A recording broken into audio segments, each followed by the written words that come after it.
with. So having good relationships with the people, the adults who are in your child's life like 40 hours a week, that's a really important way to protect your kids too. I was going to say the same. Well, two things. Yes, volunteer at your schools, please. Get to know your teachers. That way, when something important comes up, they are receptive to your requests. If you are absent parent, and all of a sudden you show up, I don't want my kid to do this, I don't want my kid to do that, they'll wonder. I've had teachers that are like, my student's not allowed to draw faces. I wonder why. So they don't even get the background information behind that preference. But I want to pose a question for Sheikh Chad. So if our kids are not going, and I agree, we don't want to be drawing other religion symbolism, things like that. Would we be okay with our kids' friends drawing Islamic or like Eid cards for our friends and things like that? So do we want to allow them to do that? I don't know how to word that question. Well, if we're being fair, we're not responsible for other people's children. If the school district, out of a sign of diversity and equality, all that stuff, wants to teach children about Islam or Muslims and Muslim festivals, and in that's an art project, we didn't push that on anyone. And I would not be opposed to a Jew or a Christian saying, I don't feel comfortable drawing some other religion's symbolisms or things like that.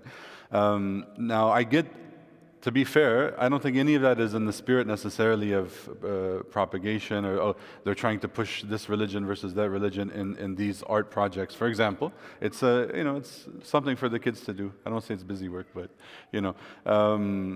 but we have our limits as what we respect and what we can actually take part in, and those are two very distinct things. We can respect other people's opinions and ability to choose their faith versus what we ourselves can engage in terms of So sometimes we've been like in interfaith situations where we might visit a synagogue or a church, but I'm not going to be praying with the preacher, right? Even entering into a church, not every Muslim would feel comfortable with that, and I wouldn't ask Muslims to partake in that if they felt uncomfortable doing that. Some of us would do that for certain interfaith, like for some reasons, but not everyone would feel comfortable doing it, right? So, empowering parents to make those decisions for their children is important, inshallah. Unfortunately, we're almost out of time. Maybe we'll take one more question, inshallah. Brother in the back. Brother has a very good question, inshallah. So, Yusuf, can you grab the mic from the sister, inshallah? Jazakallah khair.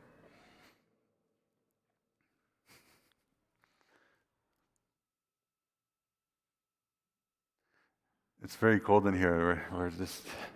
We're just staying nice and tight. All the way in the back, Habib.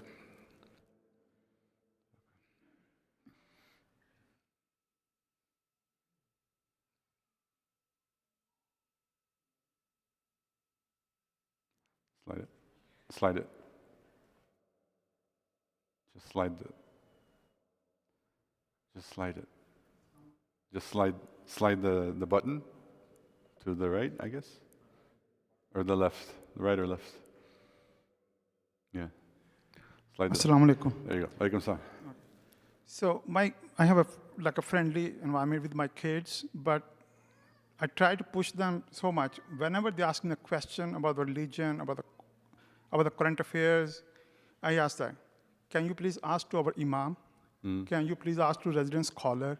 And yesterday, funny part, my son asked a question about the current affair. I said, can you please email imam@playermasjid.org or resident.scholar@playermasjid.org? But they never did it. How to motivate the kids to ask the question to our scholars? And I said, this is a great nema that we are living in the Player Masjid. Our scholars are very helpful, very cooperative, very friendly. Why you don't ask the question?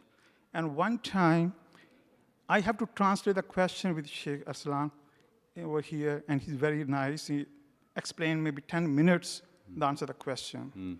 But even as a collectively, I'm not seeing the youth is asking a question to our scholars. How to motivate them, they can ask the question. Jazakumullah khair. So I didn't pay him to say that about the imam and the resident scholar, alhamdulillah. So Hamza, those conversations are going on. Maybe not as visible as we might think, but alhamdulillah, we talk to children daily, whether middle school, high school. We have daily conversations with our youth, not just in the organized programs like the Marifa, the Suhba and Rufqa programs on Saturdays or in Sunday school, for example. Literally every day in the masjid, we're talking to the kids, alhamdulillah.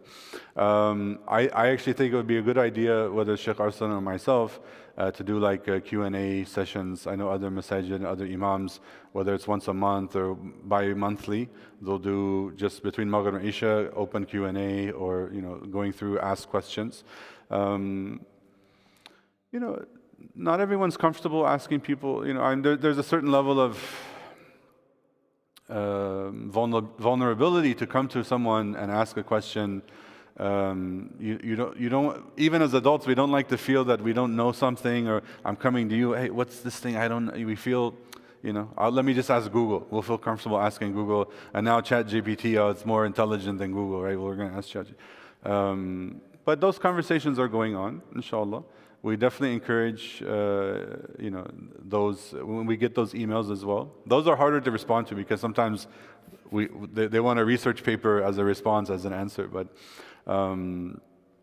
inshallah, we can do a better job as well as organizing more formal opportunities for kids to discuss. And alhamdulillah, we have multiple programs, like youth programs, like upstairs. The youth are upstairs with maybe not the imam necessarily, but with young, educated Muslims who can really connect with them, and they're able to answer many questions. And they know if they can't answer a certain question, they'll know how to bring those things to us, inshallah. Alhamdulillah.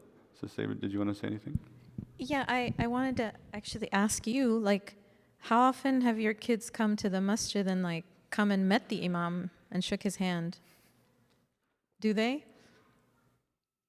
Because I mean, the reason I'm asking you that is because I'm gonna be really awkward and shy with someone I don't know, right? Even when I have kids in my therapy room, it may take me 2-3 sessions before they actually start talking to me because they're just too shy and they don't yet know me.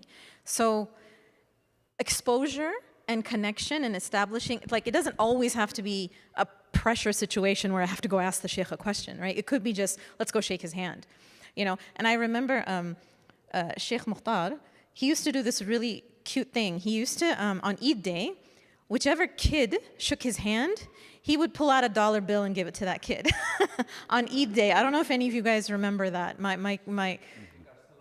Oh, did he do it? Okay. I remember my kids telling me about Shaykh Mukhtar, right? So, but for a little kid to walk up to this like Shaykh, that's kind of scary, right? Like it really is this kind of pillar of the community. So if they know that they're going to get $1 from the Shaykh, it kind of motivates them to go. And it's $1 is nothing. But so what I'm saying is like, you have to expose your kid to the Shaykh, right? And if it's a class, if it's just, even after Isha Salah, just walk up, you set the example, right? You come and meet the Shaykh, and so you bring your kid with you, and you kind of, and I know the women don't have that opportunity, so it kind of falls on the dads to do that. But I think that's one way to get them comfortable. Enroll them in classes in the masjid, like, Shaykh Chad teaches classes. Shaykh Arsalan has halqas, right? Or both of you do after prayer khataras that, you can stick around for those and listen to those and kind of approach the Shaykh after that. So I think it's just exposure, right? Time and time again that make them feel comfortable doing that. Alhamdulillah. Unfortunately, as lively and wonderful as this discussion is, we're going to break, inshallah. Our iqamah is scheduled at 9:45, inshallah.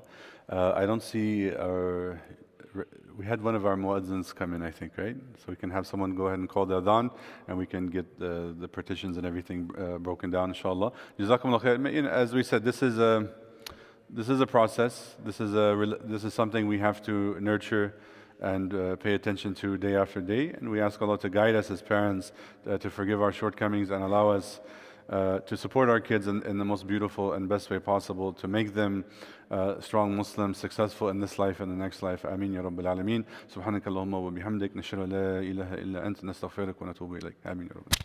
Assalamu alaikum.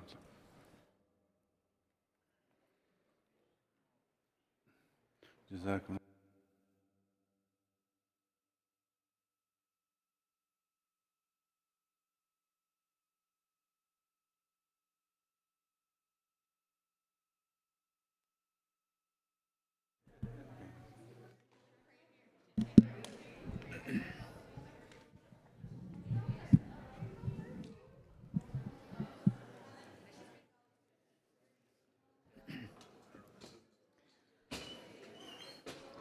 الله أكبر الله أكبر الله أكبر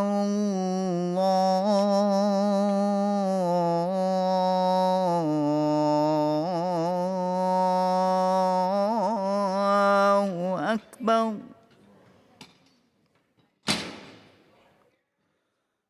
أشهد أن لا إله إلا